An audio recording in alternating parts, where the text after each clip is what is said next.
नमस्कार।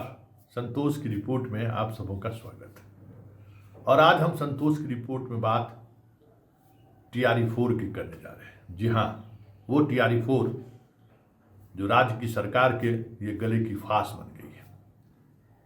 खजाना खाली है, वेतन देने के लिए पैसे नहीं है, लेकिन बोर्ड की सियासत ने इस तरीके से चीज़ों को जकड़ दिया है कि ना अब सरकार को गलते बन रहा है, ना निगलते बन रहा है। और यही वजह है कि TRE-4 को लेकर हर 2-3 महीने पर दिलीप को आंदोलन करने का मौका भी मिल रहा है।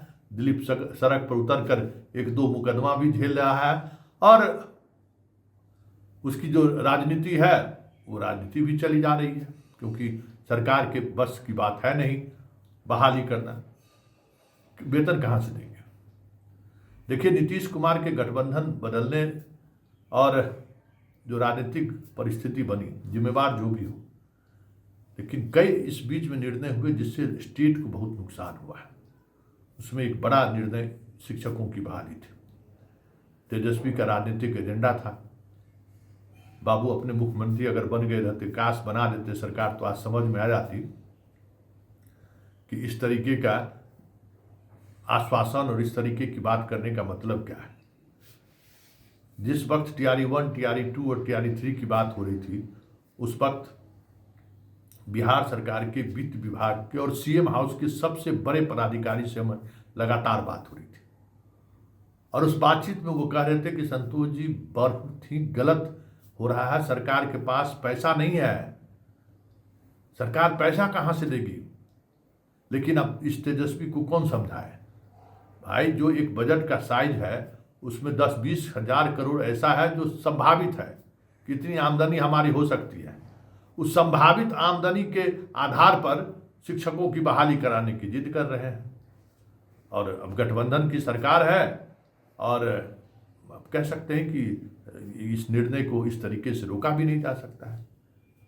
तो मैंने उस बातचीत में कहा था कि इतनी बड़ी स्तर पर जो आप बहाली कर रहे हैं, एक तो बेहतर टीचर भी आपको नहीं मिलेगा। कोई फैक्ट्री थोड़ी है कि रातों रात उत्पादन बढ़ा दिए आप, ये तो है नहीं। तो आप स्टेप बाय स्टेप करिए ना। तो नहीं, जिद में सब अरे हुए हैं कि लाख वैकेंसी निकलनी चाहिए। हमको भाई इस जिद का कोई जवाब तो होगा ना, कोशिश करिए। जैसे कह रहे हैं ना कि हम TRE-1, TRE-2, TRE-3, TRE-4 उसको 20-20 हजार में बांटिए, अच्छे टीचर भी आपको मिलेंगे। लेकिन तेजस्वी बाबू तो उस समय में लगा था कि हम इसी के सहारे बिहार का मुख्यमंत्री बन जाएंगे। ओल बेल कटहर जितना था सब मास्टर हो गया।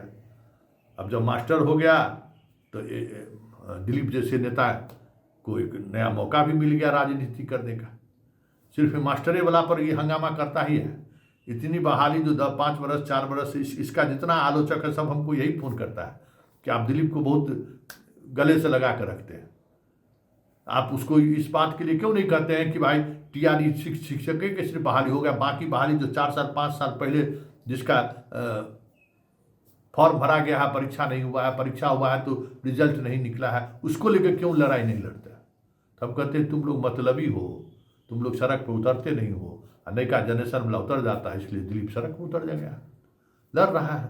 अब नेता बन गया तब क्या करेगा? चुनाव भी लड़ के देख लिया है, क्या को जनता वोट दिया? हाँ, कुछ लड़के लोग गए थे उसकी मदद करने के लिए।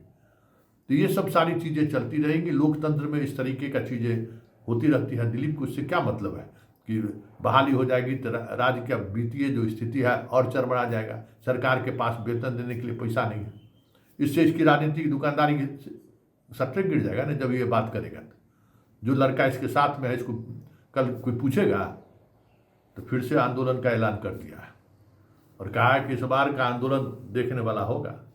तो स्वाभाविक तौर पर बेरोजगारी का जो आलम है, सब मास्टरें बनने के लिए तैयार है। और जो मास्टर बना है जिसमें योग्यता है, अब दूसरे विभाग में नौकरी खोज रहा है। तो ये बिहार में सवाल है कि न रोजगार है न इंडस्ट्री है। तो एक ही रोजगार का साधन है ना सरकारी नौकरी। और उस सरकारी नौकरी में बहुत सारे माफिया लोग हैं जो जिसकी अपनी एक कहानी है, उसका एक अर्थतंत्र है। तो वो सारा अर्थतंत्र बना रहे, इसलिए इस तरीके की बहाली जारी रखना भी जरूरी है, क्योंकि सरकार पर भी एक तरह का नहीं, कई तरह के प्रेशर ग्रुप काम करता है। अब माफिया लोग कैसे बैठ जाए? सब उसको भी तो रोजगार चाहिए ना। वो जो करोड़ों का आमदनी पहले तय कर लेता है शिक्षा माफिया सब, तो उसको भी रोजगार चाहिए। हमारे दिलीप को भी रोजगार चाहिए। ईमानदारी से लड़ता है, लेकिन उस लड़ाई को लेकर जो राजनीतिक महत्वाकांक्षा है वो उसके आड़े आता है कि उसकी मजबूरी है कि इस तरीके के मुद्दों के साथ समय समय पर खड़े रहे। तो जरा सुनिए, दिलीप ने कहा है कि आप आश्वासन पहले क्यों दिए थे? बात सही है, कहते कि अब TRE-4 नहीं आएगा, तो TRE-4 का आप आश्वासन लॉलीपॉप दिखाकर वोट ले लिए, और अब आप जो है सो क्या कहते हैं परीक्षा नहीं लीजिएगा, ये कैसे होगा? वो भी दिलीप के रहते हुए। तो सुनिए क्या कह रहा है दिलीप। बीपीएससी के परीक्षा नियंत्रक महोदय ने कुछ दिन पहले एक पॉडकास्ट में यह कहा था कि 3-4 दिनों में TRE-4 का विज्ञापन जारी हो जाएगा और 25-26 अप्रैल से TRE-4 का फॉर्म भराना शुरू हो जाएगा। इनके अनुसार 3-4 दिन में यानी कि 19-20 अप्रैल तक TRE-4 का विज्ञापन आना था, लेकिन अभी तक TRE-4 का विज्ञापन जारी नहीं हुआ है। इससे पहले भी बीपीएससी के कैलेंडर में 24 अगस्त 2024 का ही डेट था TRE-4 की परीक्षा का, और 24 सितंबर 2024 को TRE-4 का रिजल्ट आना था बीपीएससी के कैलेंडर के अनुसार, लेकिन अभी तक TRE-4 का विज्ञापन ही नहीं आया है। और बार बार बीपीएससी और शिक्षा विभाग के द्वारा 12-13 लाख से अधिक शिक्षक अभ्यर्थियों को गुमराह किया गया है। उनके भविष्य के साथ, उनके कैरियर के साथ, उनकी जिंदगी के साथ खिलवाड़ किया गया है। आखिर क्यों ये लोग ऐसे कर रहे हैं? बीपीएससी जैसी संवैधानिक संस्था में किसी पद पर बैठे व्यक्ति, कोई अधिकारी इस तरह से खुलेआम झूठ बोल रहे हैं। पॉडकास्ट में उन्होंने कहा कि 3-4 दिनों में विज्ञापन आएगा, यानी कि इनके अनुसार 19-20 अप्रैल तक विज्ञापन आना था। 25-26 अप्रैल से फॉर्म भराना था TRE-4 का, लेकिन अभी तक विज्ञापन नहीं आया। एक संवैधानिक संस्था में किसी पद पर बैठे अधिकारी के द्वारा इतना बड़ा खुलेआम झूठ, कैसे ये लोग इतना बड़ा झूठ बोल लेते हैं? और पूर्व जो शिक्षा मंत्री थे उनके द्वारा भी बार बार झूठ बोला गया, शिक्षा विभाग के अधिकारियों के द्वारा बार बार झूठ बोला गया। ये 12-13 लाख अभ्यर्थियों के भविष्य के साथ ये लोग खिलवाड़ बार बार कर रहे हैं, लेकिन अब बर्दाश्त से बाहर की चीज हो गई है।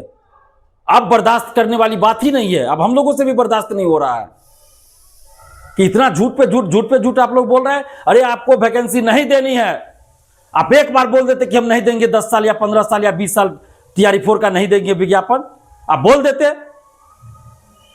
जो TRE-4 के अभ्यर्थी है वो अपना दूसरा रोजगार देखते, जिनको जो करना होता करते।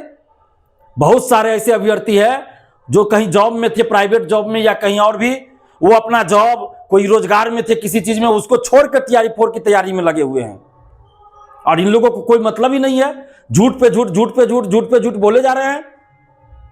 विज्ञापन को लेकर बार बार झूठ बोल रहे हैं, और तारीख पे तारीख पता नहीं है तारीख कब आएगा। क्यों इस तरह से कर रहे हैं, गुमराह कर रहे हैं? और उल्टे बोलेंगे कि कुछ लोग स्टूडेंट्स को बहका रहे हैं, तो इतनी जल्दबाजी क्यों है? तारीख पे तारीख, इसलिए स्टूडेंट्स कि धैर्य की सीमा अब समाप्त हो गई। कितने तारीख पे भरोसा करें आप लोग का? आप लोग बोलते कुछ है, करते कुछ है। इतने दिनों से शिक्षा विभाग भी बेवकूफ बना रहा था, अब बीपीएससी भी बेवकूफ बनाने लगा। बीपीएससी के अधिकारियों के द्वारा झूठ बोला जा रहा है, मंत्री जी के द्वारा झूठ बोला जा रहा है। इससे पहले जो पूर्व मुख्यमंत्री नीतीश कुमार थे, यानी कि उस समय तत्कालीन मुख्यमंत्री थे नीतीश जी, वो भी घोषणा कर रहे थे TRE-4 को लेकर, और शिक्षा विभाग बीपीएससी द्वारा उनकी ही बातों को झुठला दिया जाता था।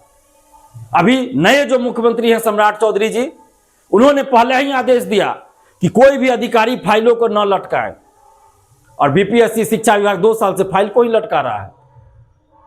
तो उन लोगों पे कार्रवाई कीजिए मुख्यमंत्री जी, सिर्फ बोलने से नहीं होगा। सिर्फ आपने कह दिया कि कोई भी अधिकारी फाइल ना लटकाएं, नहीं तो कार्रवाई करेंगे, तो कार्रवाई कीजिए ना। 2 साल से ये लोग फाइल लटका रहे हैं, बीपीएससी और शिक्षा विभाग TRE-4 का फाइल 2 साल से लटका रहे हैं। तो सम्राट चौधरी जी आप कार्रवाई कीजिए इन लोगों पे, क्यों नहीं कार्रवाई कर रहे हैं? सिर्फ बोल देने से नहीं होगा।